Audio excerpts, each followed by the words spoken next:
Hello, everyone. My name is Sara Domingo. I am a research analyst and a data protection advisor at Trilateral Research. Today, I'm presenting paper submission number 9820, entitled The Implementation of New Technologies at Border Control, Opportunities and Regulatory Challenges. This research was carried out as part of the Horizon 2020 D4Fly project, and it will continue in the Horizon Europe Euromars project. Before getting into the details of our work, I would like to give you a brief presentation of what we do at Trilateral Research. Trilateral Research was founded in 2004. We are an SME based in London and Waterford, Ireland, and we are over 100 employees. We carry out research and innovation, and we participate in projects in different programs as part of Horizon Europe, Horizon 2020, etc. And currently we are participating in more than 40 ongoing funded projects. We also develop technology, and we commercialize our software products, and we also deliver data protection advisory services to our clients in the public and private sector. And we also have expertise in ethics and innovation, so we also provide ethical AI advisory services. So this is the agenda. Firstly, I'm going to speak about our research work at D4Fly. Secondly, I'm going to brief you on the D4Fly tech tools that were developed as part of the project and in order to enhance border checks. Thirdly, I'm going to list all the laws and regulations that were under study. In the fourth place, I'm going to speak about the opportunities and challenges that we found as part of the research, which basically answer or try to answer to what extent the Schengen acquis is ready to embrace the implementation of new technologies at border control. And lastly, I will speak about our policy recommendations for the future. D4Fly stands for Detecting Document Fraud and Identity on the Flight. In the advent of AI and the blossoming of the digital era, national authorities are seeking to implement new tech to enhance their public tasks. And this also includes border authorities and border control. The goal in D4Fly was to develop tools that could enhance the identification and verification of passengers and the identification of forged or altered travel documents. Trilateral was the ethics and data protection partner in the project, and we took care of the tools being developed in an ethical and data protection compliant way, and we also served as the main contact point for partners to respond to legal and data protection and ethical queries. As part of our work in this project, we submitted a deliverable entitled Border Control, Legal Analysis and Policy Recommendations, and whereby we assessed the Schengen acquis and the various data protection laws, and we analyzed how the tools that were developed as part of D4Fly would fit in the Schengen acquis and data protection legal framework, finding opportunities and challenges. And we concluded our work by providing some policy recommendations for the future of data policy. So just quickly, I just wanted to present the tools that were developed at D4Fly. We can group them in three different sets of tools. We had tools that were developed in order to enhance identity verification. A biometric corridor was developed, also smartphone apps for border cards. And also blockchain technology was introduced as part of the identity verification chain. We also developed tools to counter spoofing, including a morphed face detector, a tool to prevent presentation attacks, a tool to counter imposter fraud. And lastly, we also develop tools to counter document fraud detection within forged or fake travel documents, and there was also a risk assessment tool. So with these 8 different tools in mind, we had to perform an in-depth analysis of the following laws and regulations to check how the tools would fit in with these laws and regulations. So on the part of the Schengen legal framework, we studied and analyzed the Schengen Agreement, the Schengen Convention, the Schengen Borders Code, the Schengen Information System with its 3 regulations, the Entry and Exit System with 2 regulations, the ETIAS, the Criminal Records Information System on third country nationals, the 2 interoperability regulations, the Frontex regulation, and so on. And on the data protection side, we analyzed the GDPR, the EU DBR, which is the GDPR for EU institutions, the Law Enforcement Directive, also called the Police Directive, and the Europol regulation. After performing the analysis of how the tools would fit in the Schengen and the data protection legal framework, our work identified the following list of common opportunities and challenges.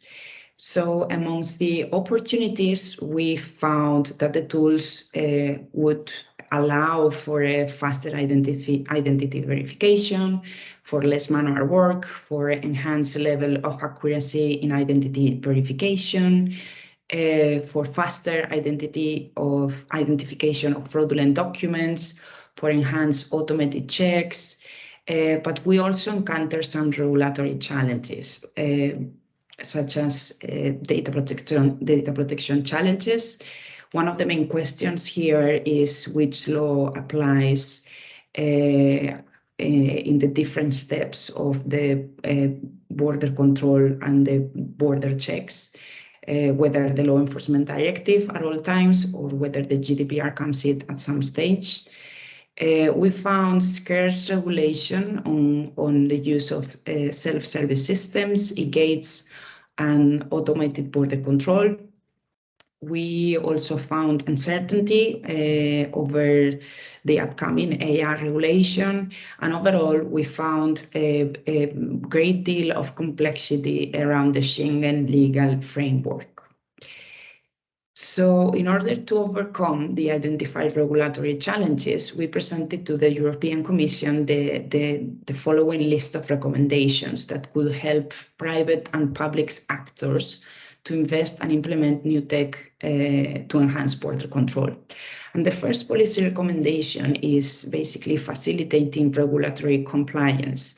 So due to the vast number of regulations governing Schengen, businesses and agencies can find it difficult to be aware of certain obligations in their specific area of research.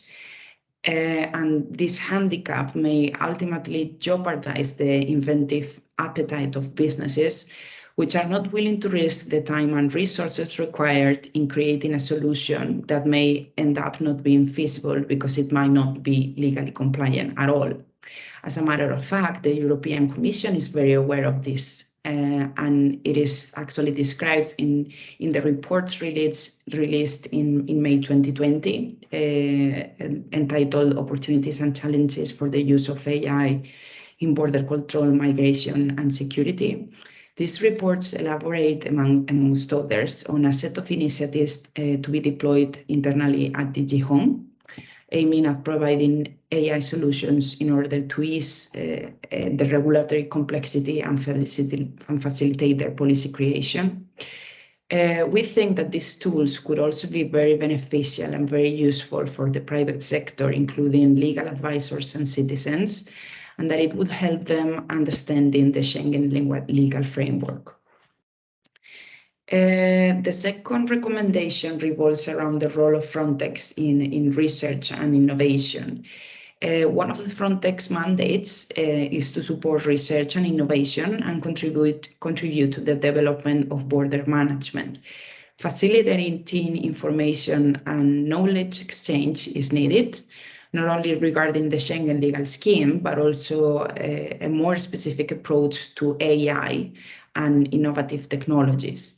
This effort could be coordinated and incentivized from Frontex through the exchange of opinions, the issue of guidance, and the delivery of training for the private sector.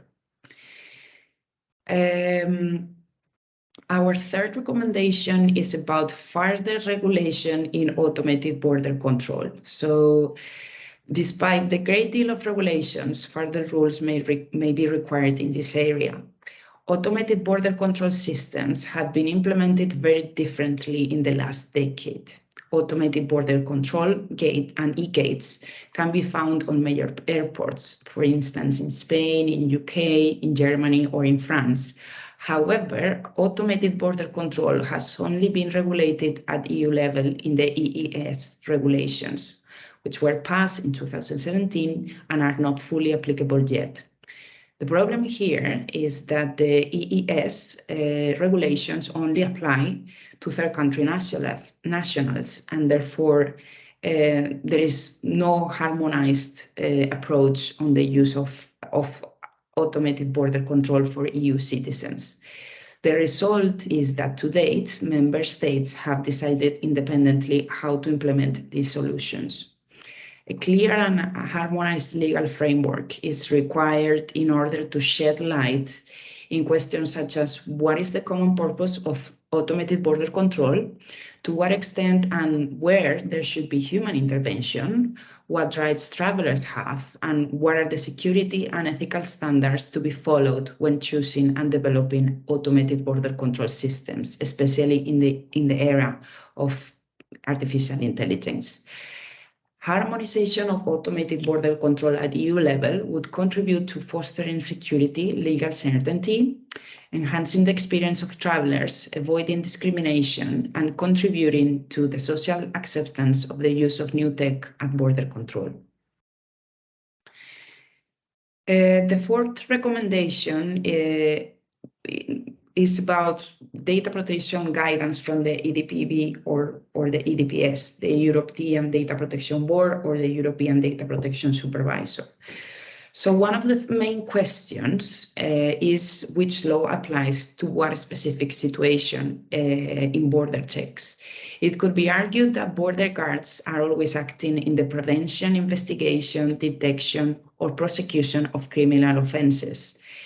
And their work would therefore fall under the umbrella of the Law Enforcement Directive. However, it can also be argued that as long as there is no offense or suspicious of offense, border checks should always be governed by the GDPR. This lack of clarity creates confusion and defeats the purpose of the legal certainty principle. It ultimately impacts data subjects' rights, the work of border guards, border security, and the tech applied to border checks. Guidance on the scope of the application of the Law Enforcement Directive and the GDPR at border control is needed and should come as soon as possible from the relevant data protection authorities in a harmonized way. Then we also recommend cooperation and harmonization. With the rapid development of AI and its various forms and impacts, member states should invest as much effort as possible in aligning practices, best practices, and objectives. Fragmentation is not desirable and can lead to discrimination and security breaches. Identity management schemes differ greatly across member states, starting from breather documents, picture requirements, and the issuance processes. Initiatives to harmonize as much as possible and without interfering in the competences of the member states would have a beneficial impact in border security and would help in creating standards for the technology applied at EU borders. When it comes to the technical aspects, member states should cooperate in providing their views of the different developed environments and should decide in adopting common practices, such as the same programming language. And these efforts could be or should be coordinated by Frontex and incentivized from the European Commission by allocating research projects dedicated to border security. And lastly, our last recommendation is standardization. Creating technical standards is a good way to keep up their harmonization process, and it improves the quality of technology. Current standards include biometric recognition on automated border control systems and security devices for personal identification, etc.